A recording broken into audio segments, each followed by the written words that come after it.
18h, merci de nous rejoindre comme Anissa, Myriam et Patrice ce matin pour la suite de votre Télématin. On commence avec Myriam qui nous emmène en Ukraine, à Kiev, à l'Opéra National, qui va venir avec ses danseurs dans quelques mois, pour les fêtes de Noël d'ailleurs, pour une représentation dont vous avez assisté aux répétitions.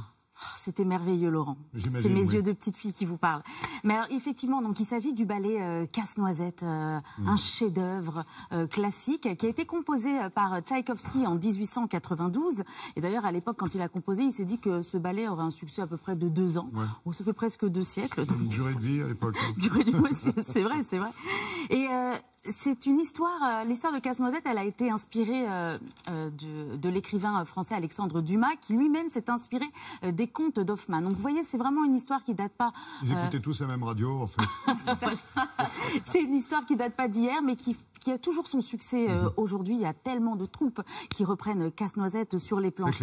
Le pitch, on est à Nuremberg, en Allemagne, la veille de Noël, avec la petite Clara qui reçoit en cadeau de son oncle un soldat en bois qui s'appelle Casse-Noisette, et son frère jaloux brise le jouet, l'oncle le répare, et après minuit, eh bien, ce petit soldat de bois se transforme en prince. Et là démarre une belle aventure. Alors c'est vrai, nous on a eu la chance d'aller à l'Opéra de Kiev. Pourquoi l'Opéra de Kiev? Parce que cette année, il fête ses 150 ans.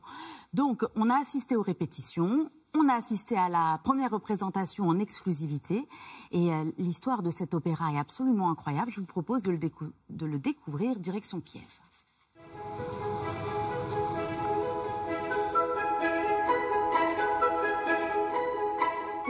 L'Opéra de Kiev est né en 1901 sur les cendres de l'ancien théâtre de la ville, né 34 ans auparavant. L'architecte Victor Strotter a conçu le nouveau bâtiment dans le style néo-renaissance. Voilà plus d'1 siècle que notre corps de ballet permanent a vu le jour. À l'époque, la création d'un opéra de cette ampleur au cœur de Kiev signifiait un rayonnement de la ville à l'échelle nationale et au-delà de nos frontières. Depuis toujours, les plus grands opéras et ballets ont foulé notre scène. La Traviata, mais aussi Aïda de Verdi, des opéras de Puccini, sans oublier les ballets de Tchaïkovski ou encore Khatchatorian avec son fameux ballet Mascarade.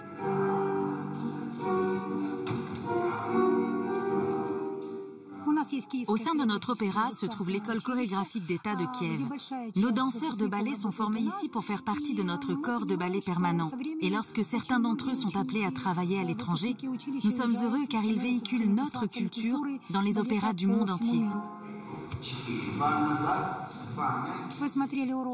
Nos professeurs, comme Sergueï Bondour, ont été d'éminents danseurs à leur époque.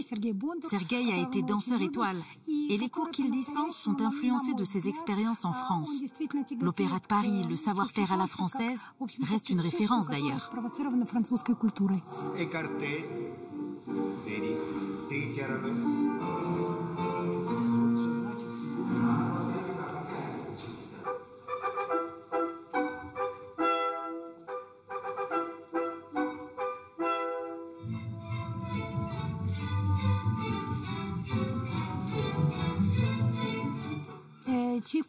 Casse-Noisette est le 3e ballet de Tchaïkovski.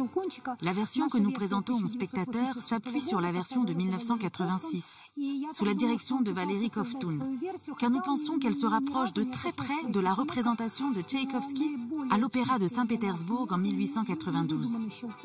C'est vraiment pour nous la version la plus pure.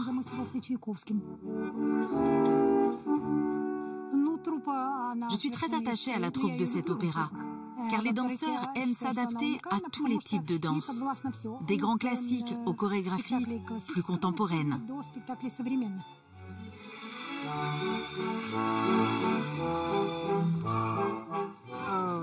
Pour m'imprégner du rôle de Clara, j'ai bien sûr commencé par lire le conte. Et pour le vivre pleinement, ce personnage ne m'a jamais quitté, que ce soit lors des répétitions ou sur scène.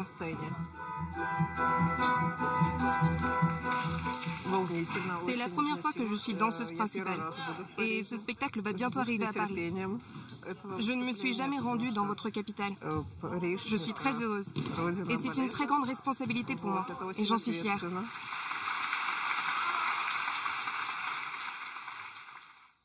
À partir du 23 décembre à Paris ou au théâtre? Au théâtre des Champs-Élysées. Voilà, je vous invite vraiment à aller les voir parce qu'ils ne sont pas venus à Paris depuis 1964. 6 janvier.